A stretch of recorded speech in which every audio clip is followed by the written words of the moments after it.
Blessings and welcome back to my channel.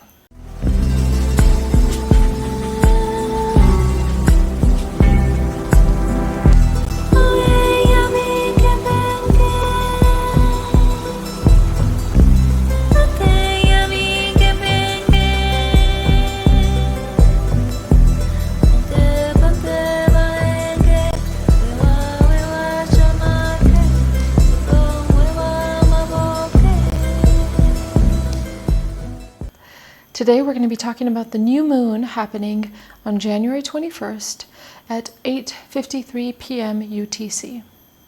This moon is going to be in tropical Aquarius in Hexagram 60 and in sidereal Vedic Nakshatra Uttara Ashadha in Hexagram 58. The Aquarian energy is bringing us an opportunity to see things from a greater perspective. This moon cycle is falling on the completion and the beginning of a few different cycles. We have the Lunar New Year coming up on January 22nd, along with the Rave New Year, where we will go into Hexagram 41, which I'll talk about more a bit later. And Uranus is also going direct on this day, so we have a lot of forward movement energy. And this Aquarian energy is asking us to not only take a step back and have a greater scoped vision of what we are doing, but to understand the greater cause of why we are doing what we are doing. As I said, there are beginnings and endings of cycles happening right now. And the energy that we're putting into what we're creating and what we're manifesting and what we want for our lives is not only going to apply for this next lunar cycle, but will also apply for this next year because of how potent this time period is right now. Hexagram 60 is limitation. And the interesting thing about limitation is that it could be perceived as something negative, right? As something that's stunting growth, perhaps. But in this context, that's not necessarily the case. You can think of a limitation as the necessary structures and boundaries that are created, right? So you need a structure, you need a limit of something for energy to flow through, in order for energy to be directed in a particular way. So in this sense, you can see the limitation as something beneficial, supporting you towards the trajectory of whatever you are wanting to create and do in your life currently. So if you may be feeling the pressure of this limitation, if you may be feeling like you're trying to push against things to make things happen, just take a moment and take a step back. And first off, acknowledge how far you've come already, right? And from that place, try to open your perspective to what's happening in your life and perhaps see these boundaries that you're perceiving as something that actually might be supporting you in the trajectory of which you want to go, right? These boundaries, this pressure that you're feeling in response to trying to make something happen, see that pressure as something that's maybe even guiding you in the right direction, in the correct flow of what you're trying to create. This is kind of where sometimes we have to let go of the how of the things and also trust more in reality to support us in our creations, even if it may look differently than what we are projecting in our minds. From a sidereal Vedic perspective, we're in the Nakshatra of Uttara Ashadha. And as I've mentioned before, Nakshatra is a lunar mansion. And each lunar mansion, each nakshatra, is a series of asterisms. So an asterism is just a smaller cluster of stars within a larger constellation, right? So Uttara Ashadha is actually in the constellation of Sagittarius, even though it's considered as Vedic Capricorn. And Uttara Ashadha in particular comprises of 4 of the stars in the Sagittarius constellation. And this nakshatra has the ability to use its own individuality and determination in order to achieve the things that it sets out to achieve. There's this resilient, ambitious energy that's present here. And in an imbalanced expression, it can be a little forceful or even authoritarian versus authoritative. There's a difference there. And so these themes might be coming up in different parts of our lives. We can use this energy currently to fuel and propose those things that we are wanting to create relationally or work or in our personal lives, whatever it is. And especially if we're going to be working with other people and collaborating, it's very important that we acknowledge the ways in which we can communicate effectively from a place of strength and assertiveness if the situation calls for it, but without being forceful or without trying to control anyone else or the outcome through embodying a kind of authoritarian energy. It's a fine line sometimes, but use your own discretion, your own inner guidance and intuition to determine how you might be coming off right now in your communications and your efforts in whatever you're creating. Now, also from a sidereal perspective, this new moon is going to be in Hexagram 58. And this one in the human design framework is the gate of joy. And from the gene key's perspective, the shadow of this key is dissatisfaction. The gift is vitality. And the siddhi, which is the divine gift, is bliss. And this one's really beautiful. I mean, they're all beautiful. They're all so beautiful. It's just that this one in particular gives me such a lighthearted feeling, a lighthearted sentiment. I have a few dear friends who have this key in their activation sequence. And from my perspective, the archetype of this energy is asking us to acknowledge how we might be able to find the moments of liveliness and the prana, the life force that's within the things that we are doing, even sometimes the mundane things that we are doing in our day-to-day. Despite whatever is going on in the external world, whatever drama, whatever goals and achievements that we have in our mind to move towards, how can we find the things that are presently already supporting us in our experience and embodiment of joy and of vitality? And when you look at the shadow of dissatisfaction, there's an understanding and also a willing embrace of the dissatisfaction, of that sentiment of perhaps momentary, perhaps even longer than that, uncontentment that may come over us. And when this feeling comes over us, in whatever way that it does for whatever reason, how can we use that as an opportunity to go deeper into it, to open our scope of vision and experience, and to find the motivation, almost the life force, the willingness within it for us to experience and acknowledge the joy, right? And bringing this frequency of joy to whatever it is that we're doing, whether it's sweeping the floors or washing the dishes or recording your YouTube video, whatever it might be. How can we remember to come back to the awareness of that, and the awareness that it is always accessible to us when we allow our consciousness to open up to it. As I mentioned earlier in this video, we are also having some grand endings and beginnings of some cycles. The planet Uranus, which rules change and sudden unexpected change at that, is also going to go direct from having been retrograde. And so this energy of Uranus stationing direct is really serving as a propulsion for all of us, of course, depending on where you have it in your chart, for all of us to experience this forward movement and this change around some of the life themes that we've been experiencing. I feel like I personally have been using this energy, and I'm feeling this energy as an opportunity to move forward with the things that I've been planning and wanting to bring into fruition the past 3, 4, 5 months. So this is an opportunity for this. Utilize this energy. You can pull up your birth chart.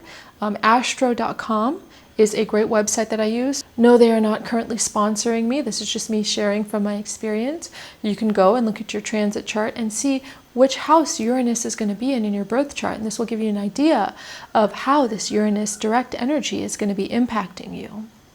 Another important thing to remember is that on January 22nd, we are going to be moving into Hexagram 41. So this marks the beginning of the human design Rave New Year. And Bella agrees. That was her affirmative bark for that. And Hexagram 41 is the start codon of the genetic sequences in our DNA. So this hexagram in particular actually correlates with the start codon of our genetic sequences. So you can see how powerful this is for this obvious beginning, but also for its ability to serve as a directional influence for the beginning of anything. And in the hexagram, this one is known as decrease. So it's interesting looking at the themes that we have here, right? We're going from limitation, hexagram 60, to decrease. And just like the limitation, the word decrease could potentially be interpreted as a negative thing, but it all depends, right, on what is being decreased. So there's a really, really beautiful quote that paints such a beautiful picture with a metaphor that I found on Café au Sol. So I'm going to read that to you now. There we go. What is unobservable in this world is gestating an unseen form. The Master said, things are sometimes increased by being diminished, and at other times are diminished by being added to. The conservation of energy takes form in the image of snow on a mountain. During winter, snow is covered in the hills above, so that the snowpack can sustain the population throughout the coming year.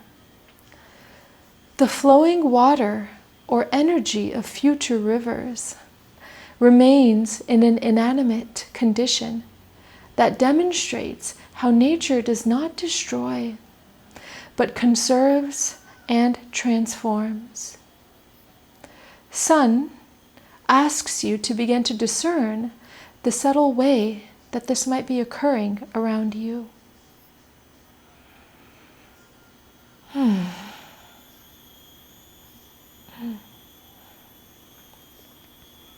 So beautiful. The poetic expression, the image that this metaphor brings forth in the mind is one of so much trust. Trust in that which is greater and that which is beyond, that which we cannot necessarily comprehend, but a part of us knows it's there. Wherever there is in space and time, it's there. And how beautiful is that? To hold that awareness, to hold that realization, and to be with it. It's very hope-inspiring for me. From a gene key perspective, Gene Key 41 is the shadow of fantasy, the gift of anticipation, and the siddhi of emanation.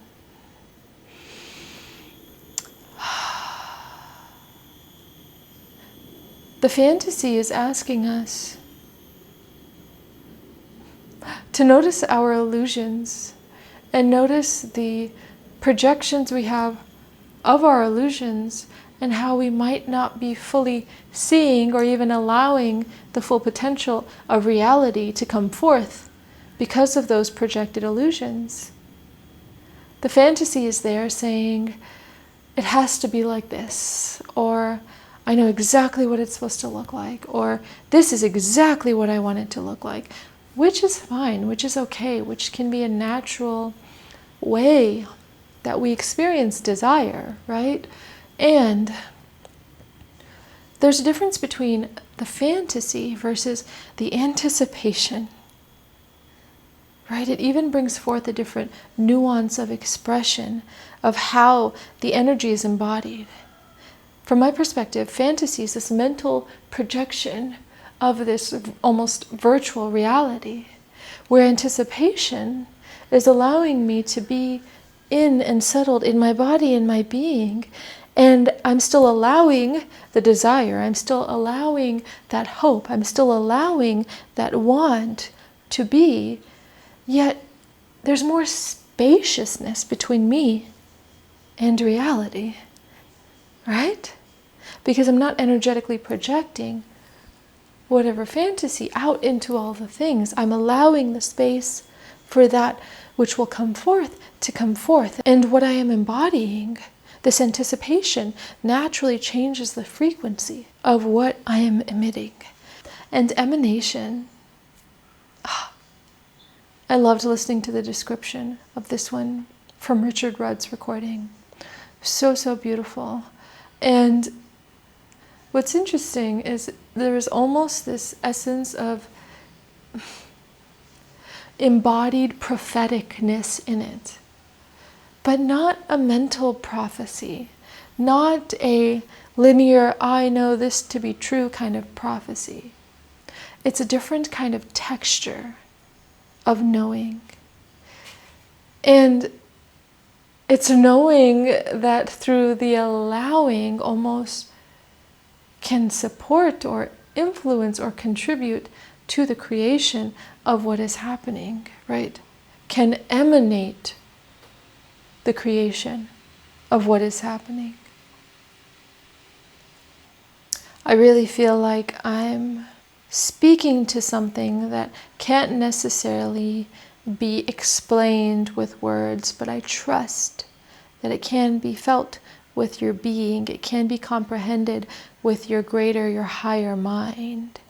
And this is the realm that we're playing in with this energy, with the beginning of this new year, with the energy of this start codon, creating the ripple effect, right? Creating the emanation of what is yet to come through this energy of anticipation, of the spaciousness of allowing that which will be to be. And then through the subtlety of that, being so connected to it, through it, that you're contributing to it. It's magic. It's like fucking magic. So for this new moon and for the beginning of all these cycles, I'm wishing you the grace that you need to move forward and make the choices and embrace the changes that are going to support your highest trajectory, as well as the remembrance of deep, deep trust in yourself and in your own innate knowing and in your own intuitive awareness and inner magic. If you like this video, please be sure to hit the like button and subscribe. It really supports me in getting my content out there and ensuring that my content has been distributed through other people who are in resonance of it as well. If you'd like to book a reading with me, the link is in the description box below. And if you'd like to stay up to date with the offerings that I'm having and any events that I might be holding, please do sign up for my mailing list. The link for that is also in the description box below.